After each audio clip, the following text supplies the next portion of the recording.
নিজের কেবিনে একাধিক মহিলাকে জড়িয়ে ধরে চুম্বন, সাসপেন্ড কর্ণাটকের পুলিশ কর্তা। ভিডিও ভাইরাল হতেই চাঞ্চল্য। অঞ্জলি সিল্ক, শিমুলতলার মোড়, বনগাঁ এখন এক নতুন রূপে, নতুন সাজে। নিজের দপ্তরে বসে মহিলাদের সঙ্গে ঘনিষ্ঠতা, এবার বড়সড় শাস্তি পেলেন সেই পুলিশ আধিকারিক। জানা গেছে, ডিজিপি পর্যায়ে আধিকারিক রামচন্দ্র রাওকে সাসপেন্ড করেছে কর্ণাটক সরকার। তার বিরুদ্ধে অভিযোগ, নিজের দপ্তরে বসে একাধিক মহিলার সঙ্গে ঘনিষ্ঠ হতেন তিনি। সেই ঘনিষ্ঠ মুহূর্তের ভিডিও ছড়িয়ে পড়েছে সোশ্যাল মিডিয়ায়। বিষয়টি কর্ণাটকের মুখ্যমন্ত্রীর দপ্তরে নজরে পড়ে। তারপরই সাসপেন্ড করা হয় রামচন্দ্রকে। গত বছর সোনা পাচারের অভিযোগে গ্রেপ্তার হয়েছিল অভিনেত্রী রানিয়া রাও। তার বিরুদ্ধে তার বাবা রামচন্দ্র রাওয়ের বিরুদ্ধে ছড়িয়েছে এই বিস্ফোরক অভিযোগ।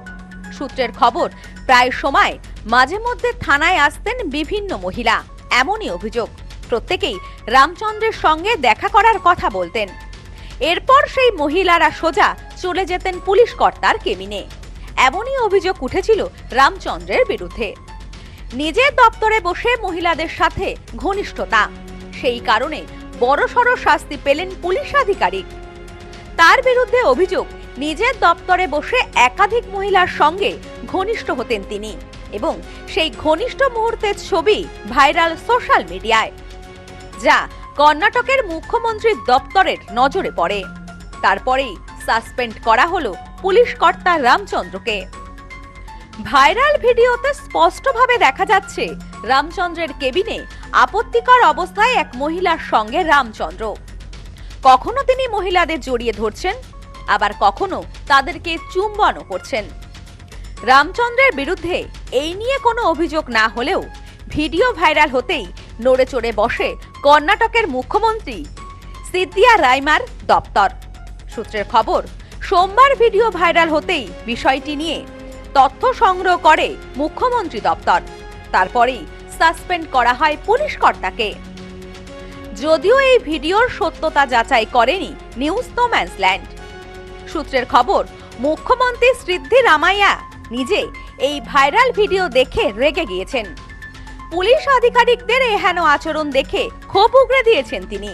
তারপর মঙ্গলবার সকালেই আচমকা রামচন্দ্রকে সাসপেন্ড করে দিয়েছে কর্ণাটক সরকার।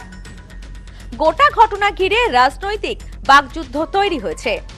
যদিও সমস্ত অভিযোগ অস্বীকার করেছেন রামচন্দ্র। তার দাবি, ভাইরাল ভিডিওটির কোনো বাস্তবতা নেই। তবে সরকারি বিবৃতিতে স্পষ্টভাবে জানিয়ে দেওয়া হয়েছে, রামচন্দ্রের বিরুদ্ধে ওঠা অভিযোগের তদন্ত চলবে। এই সময় তিনি অন্যত্র যেতে পারবেন না। Bureau report, news no man's land, Karnataka. New PC jewellers, সম্পর্ক গড়ে দেয়। বনগাঁতে আমাদের 3টি শোরুম প্রতিদিনই খোলা। নিউ পিসি জুয়েলার্স, বনগাঁ বাটার মোড়। New PC jewellers branch, Kumudini স্কুলের বিপরীতে। New PC jewellers beauty, Motiganj, Hatkhola. আমাদের এখানে সোনা কিনুন পেপারের দামে।